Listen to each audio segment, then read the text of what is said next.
Senhoras e senhores, estamos agora sim iniciando a última semana do mês de setembro. Agora não tem mais volta, o mês vai acabar. E nós estamos aqui para resenhar sobre os principais pontos que a gente tem agora nesta semana. Vou tentar falar tudo isso para vocês em apenas 10 minutos. Eu vou tentar, eu sempre falo que eu vou fazer em 10 minutos, sempre fica longo, mas vamos lá. A gente vai falar de Ásia, a gente vai falar da guerra comercial China e Estados Unidos, vamos falar sobre a Europa, a saída do Reino Unido do bloco europeu, vamos falar aí sobre as tensões comerciais, não somente chinesa, mas da europeia também, com os países asiáticos, vamos falar das commodities, da treta do Trump aí com os árabes, vamos falar sobre eleições, obviamente, taxa de juros, rolagem, olha só quantos temas. Em 10 minutos, será que vai?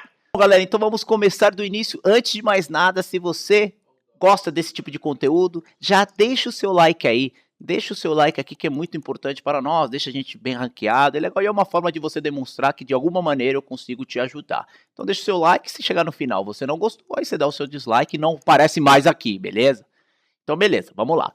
É o seguinte, turma, principalmente hoje a gente tem aí os mercados asiáticos fechados, as principais praças asiáticas, as principais bolsas por lá iniciam a semana fechadas. Então nós não temos o humor asiático aí para para termos um balizador de como seria. Porém, a gente tem ideias, até pelo contexto internacional, de que provavelmente se estivessem abertos estariam em baixa. Levando em consideração principalmente que no dia de hoje começa a valer as sanções aplicadas pelos Estados Unidos de 200 bilhões de dólares, uma taxação de 10% em cima desse montante das importações que eles fazem do mercado chinês. Então, olha só, tudo isso já começa a valer hoje, isso acaba elevando as tensões. A China, galera, que até então estava tentando dialogar com Washington, descartou qualquer tipo de conversa depois dessa atitude do Trump e disse que não vai aceitar esse tipo de postura e vai retaliar também. Já disse que vai começar a retaliar 60 bilhões de dólares das importações que eles fazem dos Estados Unidos, numa taxa que pode variar de 10 a 15%. Então, ou seja, as tensões por lá estão pegando bastante. Paralelamente, a China tem feito bastante, tem se aproximado muito da Rússia. Lembrando que Rússia e China são inimigos históricos, mas eles têm se aliado, eles têm se juntado nesses últimos dias, exatamente para demonstrar aos Estados Unidos que ele pode ter um contra-ataque extremamente forte. Lembrando que os Estados Unidos já colocou sanções para os russos nesse ano, principalmente depois daquele envenenamento, né, a um suposto espião russo lá na Inglaterra. Os Estados Unidos tomaram atitudes também contra os russos. Então, nesse exato momento, a China e a Rússia já fizeram aí passeatas militares, já demonstraram que estão se juntando aí com todo o seu arsenal bélico. A China comprou agora na última quinta-feira alguns caças, né, alguns aviões de caça para a guerra dos russos. Os Estados Unidos, com tudo isso, tem ficado muito atento e tem criticado bastante essas posturas. Ou seja, o que isso quer dizer? Que as tensões tendem a piorar antes de melhorar. Então, muita coisa ainda vai acontecer e com certeza esse tipo de sentimento acaba refletindo nos preços, tá? Então, o Japão não abriu, Hong Kong não abriu, Xangai não abriu, as principais bolsas não abriram. Porém, as europeias abriram. E na Europa a gente tem outro problema, além da preocupação também com a guerra comercial, porque ó, a União Europeia, galera, para quem achava que ele iria ficar neutra nessa treta toda dos Estados Unidos e China, não, pelo contrário, hein? Eles também têm inúmeras reclamações sobre a forma que a China irriga os seus países com os seus produtos com preços extremamente difíceis de se competir, né? A China, vocês provavelmente já devem ter comprado alguma vez algum produto chinês, eles têm um potencial de produção absurdo, até pela quantidade, até pela população, né? Tem mais de 1 bilhão de habitantes do país, então você tem aí um poder de mão de obra muito forte, consequentemente você consegue produzir mais, consequentemente você tem mais produtos e consegue cobrar menos. Isso com certeza acaba aí afetando também empresas locais. Então, isso acaba fazendo com que a União Europeia, né, o bloco europeu, também eles estão tentando se articular, estão tentando se juntar com os Estados Unidos para também fazer algum tipo de contra-ataque aí. Bom, já que os Estados Unidos deram um start aí nessa treta toda, por que a gente não tenta também corrigir alguns exageros aqui no nosso mercado? Então, atenção, tá? Isso está pegando, a Europa tem um dia já, inicia a semana em forte baixa, as bolsas por lá. Tem também, galera, a Theresa May, a primeira-ministra, né, do Reino Unido, ela tem tido muita dificuldade para dar o último passo para a saída do Reino Unido do bloco europeu. Ela está tendo muito problema, principalmente com a oposição. Chegaram a cogitar fazer outro referendo, fazer outra votação para ver se o Reino Unido sai ou não. Ai, ai, ai, depois de tudo que já passou. Então ela vai tentar até o final levar isso adiante, isso é óbvio, mas com certeza não está tão simples como ele imaginou que seria. Tá? A comunidade europeia não está querendo ceder em vários pontos comerciais, principalmente. Então, se eles saírem, ou será soft ou será hard, né? Se elas saírem do lado mais estremecido, pode-se dizer assim, o bloco europeu pode retaliar, né? E aí o Reino Unido pode ser enfraquecido comercialmente, financeiramente, é uma das maiores economias ali da região. Então, essa tensão também está acontecendo nesse exato momento, né? Hoje que estou fazendo esse vídeo para vocês e isso está atingindo também as bolsas por lá caem.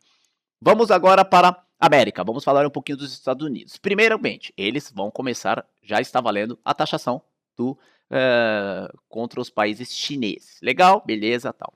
O Donald Trump não pretende parar por aí, ele tem criticado bastante os árabes agora também, porque pela alta cotação do petróleo. Só que aí, o Trump, nesse sentido, eu acho que ele é meio, como é que eu posso dizer, burro, né? Por quê? Porque assim, você para pensar, há muito tempo ele reclama que os altas dos preços dos barris de petróleo podem impactar em muito os preços das empresas, o que pode impactar a inflação. Beleza? Lembrando que a economia americana já vai muito bem, já está superaquecida. E se você tem o petróleo de uma certa forma subindo muito, isso pode impactar aí no preço dos produtos, isso pode de repente impactar aí no preço final do consumidor. Trump não quer isso, mas ao mesmo tempo ele não quer que os preços subam, mas ele embarga, ele toma atitudes de embargo ele tomou algumas medidas de retaliação contra a Venezuela, uma grande produtora de petróleo, contra o Irã, um grande produtor de petróleo, contra a Rússia, um grande produtor de petróleo. Ou seja, quando você toma atitudes que acabam inibindo esses países de produzirem mais, você tem o quê? Escassez de produto, escassez de barril de petróleo. E o que isso faz? Que o preço suba. Então é meio que, porra, eu não quero que o preço suba, mas não, ninguém negocia com o Irã, hein? Ninguém negocia com a Venezuela. É algo que é meio conflitante. E a OPEP, a organização produtora dos maiores produtores de petróleo do mundo, já falaram assim, fuck you, Donald Trump, né? A gente não tá nem aí para você. Então a Rússia, que não é membro, e também os países árabes falaram de que eles não vão ceder. Eles vão continuar porque para eles o preço está bom, o preço está justo e eles continuam aí com o seu processo de diminuição de produção de barril de petróleo. Então, um analista do valor não, do Citibank, que eu li na matéria do valor, comentou de que os preços, eles já estão trabalhando com, de repente, o preço do barril do Brent, poder bater aí $100 até o final do ano, hein? Lembrando que nesse exato momento, o Brent, especificamente, que é o petróleo de maior referência para os mercados internacionais, está sendo cotado a $80 o barril.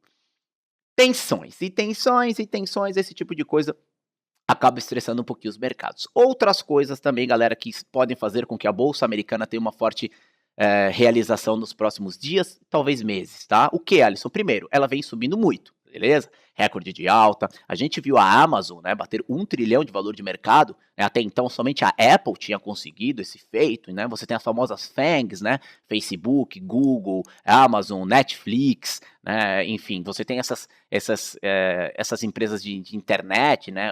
Twitter, enfim, esses e-commerce, né?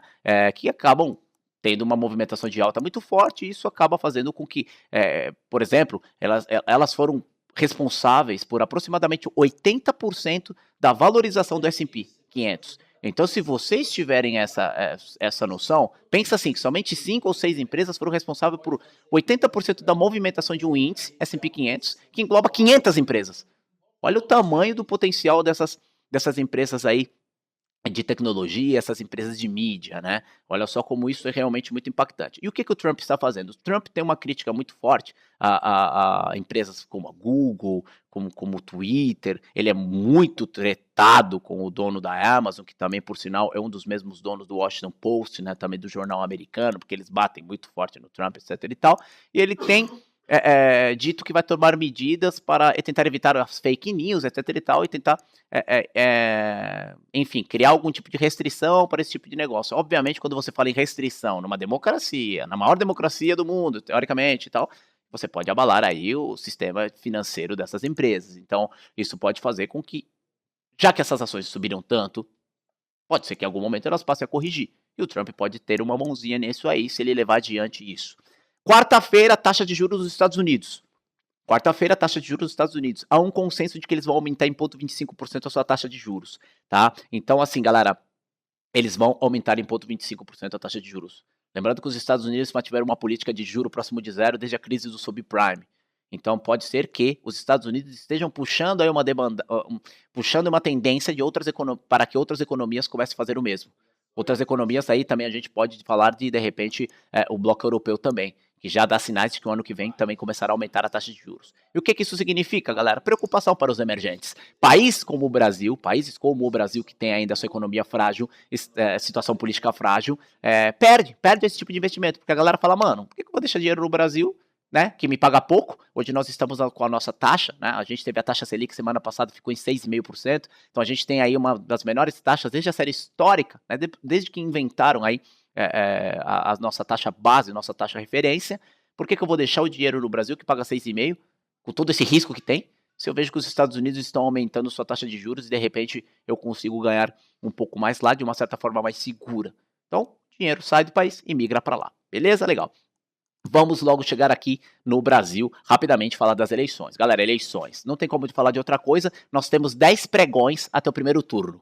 10 pregões até o primeiro turno. Galera, hoje saiu a pesquisa, mais uma vez, pesquisa na madrugada, pesquisa do BTG Pactual. Galera, essas pesquisas que saíram do BTG Pactual mostram o seguinte cenário. Bolsonaro estagnou. Haddad continua crescendo. Tá? Então, assim, Alckmin estagnou. Ciro Gomes caiu, Marina caiu, ou seja, um cenário de quem estava um pouco animado com a forte movimentação de alta do Bolsonaro, etc e tal, né? Já se falava primeiro turno, né? Hoje vamos ganhar no primeiro turno e pronto. Começaram a jogar água no chope dessa turma. Né? Por quê? Né? Porque não vai ser tão simples assim. E tudo mostra de que nós teremos, sim, essa eleição será uma eleição de segundo turno, tá? Mas as pesquisas não funcionam, as pesquisas são compradas. Problema é teu, se você acha isso. Beleza? Estou simplesmente retratando os fatos. Nós temos pesquisas hoje, saíram essa, vai ter à noite Ibope, que vai sair também no Jornal Nacional. Teremos pesquisa amanhã, terça-feira, não sei se é Datafolha, nós teremos quarta-feira também da Genial, nós teremos quinta-feira, sexta-feira da XP. A semana inteira teremos pesquisas. E aí, galera, a volatilidade que a gente vai conseguir acompanhar. Nesse exato momento, a gente tem uma forte alta para o dólar, a gente tem uma forte baixa para o mercado a bolsa, cai mais de 1%, né? Até o dólar já volta novamente para casa dos 4,10, né? Depois de bater 4,02 na semana passada. Semana passada a gente teve uma semana de otimismo no mundo, né? Na Europa, nos Estados Unidos, os emergentes, parece que esse humor aí tá virando. Então não sei se será tão animador assim essa última semana do mês. Temos a bolsa que ainda sobe, né? Sobe 2 e pouco por cento ainda no mês. E temos o dólar que também sobe, nesse exato momento deve subir aproximadamente 1,5% no mês. Então, galera, a gente tem aí vários pontos que fazem com que nós tenhamos que ficar de olho, principalmente nessa parte eleitoral. A bolsa sobe por quê? Porque a bolsa ficou barata em relação ao dólar. Né? Quando o dólar chegou a bater 4,10, 4,20, ficou muito barato para os estrangeiros entrarem nos nossos ativos. E eles entraram e compraram bolsa e foram eles que seguraram bastante. Aí a cotação estão segurando principalmente nesse mês. Beleza? Então é isso. É oportunidade se você pensar na parte dolarizada. Beleza? Sexta-feira, nós teremos vencimento de dólar, taxa Petax. Então, a semana, galera, além das pesquisas, além da taxa de juros nos Estados Unidos, nós teremos dados aí, com certeza, na própria sexta-feira, vencimento de dólar, muitas empresas vão precisar fazer o seu hedge, vão precisar zerar suas posições, o Banco Central vai fazer swap, vai fazer leilão de linha também para tentar rolar boa parte da sua posição que ele está exposta também, para tentar evitar essa forte movimentação de alta do dólar. Beleza, galera? Então, eu acho que eu consegui falar um pouquinho de tudo, um pouquinho de Ásia, um pouquinho de Europa, um pouquinho dos árabes, um pouquinho dos Estados Unidos, um pouquinho do Brasil, um pouquinho das eleições. Beleza? Vamos ver como é que vai acontecer, galera, nessa eleição tão maluca que a gente está vivendo. Galera, eu queria desejar a todos vocês aí uma excelente semana. Muito obrigado. Estou muito feliz Você que ainda não deixou o seu like, está assistindo agora, deixa o seu like, seria muito legal aí para nós. Então, desejo a todos vocês um excelente fim de setembro. Contem comigo aí, estamos juntos, vamos que vamos. Valeu!